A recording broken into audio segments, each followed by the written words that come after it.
This very special purple rice begins its long journey in northern Laos. The local farmers call it khao kham, and here it's eaten only on special holidays. Bunmi Salikeo is a rice farmer. He first came into contact with the fair trade movement about 10 years ago. I started to earn a little more, and that improved life for my family a bit. But fair trade should benefit the environment and the village as well. But recently, fair trade rice in Khasi has been facing more obstacles. Siseliao Swengsuksa, who leads a Laotian Fair Trade Association, is visiting the region. Bunmi Salikeo shows him some of the local fair trade projects.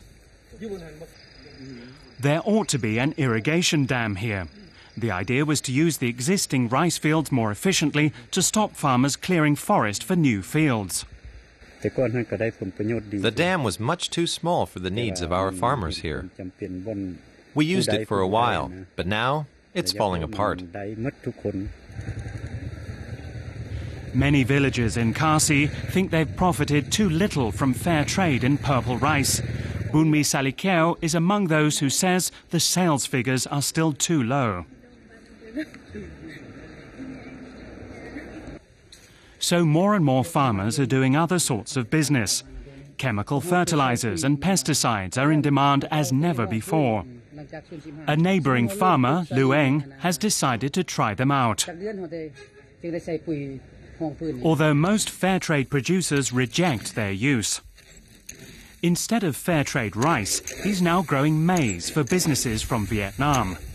Neighboring China and Vietnam have been currying favor with the farmers here for several years because there's still quite a lot of land available in Laos, land that could provide profitable yields. Lueng thinks he's made a good deal. Growing maize like this is just extremely effective. Growing rice with environmentally friendly methods isn't as productive, so now I'm earning a lot more.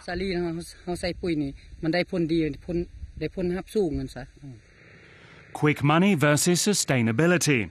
When the local government in Khasi lacked enough money for a new schoolhouse roof, fair trade activist Siseliao Swengsuksa's hour had come.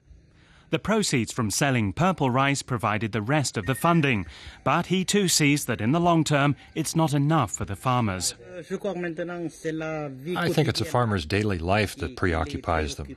They need money now, not in the distant future. But I still hope that we can make fair trade more commercially viable, and then they'll show more interest. The purple rice is processed in the Laotian capital, Vientiane. That provides jobs for about 50 women. They separate the good rice grains from those that can't be used. It's not an exciting job, but for many it's a good opportunity to earn money. Most of the other produce, like the maize, leaves the country unprocessed.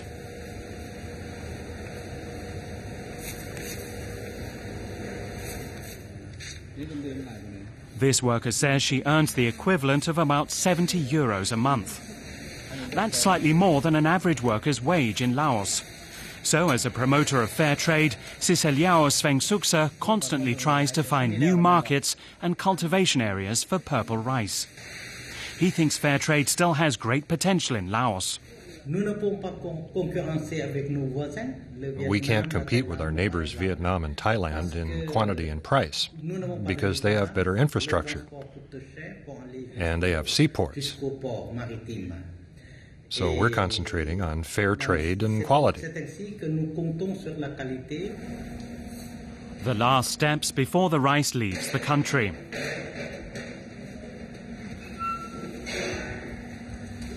From every kilo of rice sold, 5 cents go to social projects like the school in Khasi. The finished mixture contains 20% purple rice and 80% ordinary white rice.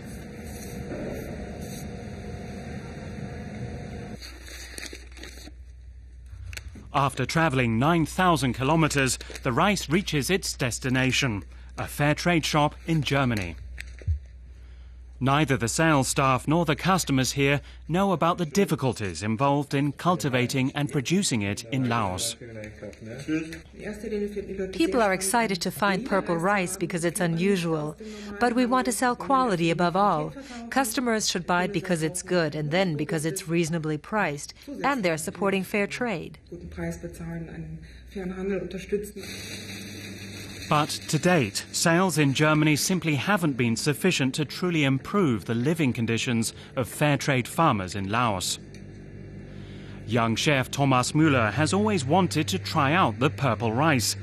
Now he's had the opportunity to create a rice dish with a new and striking colour.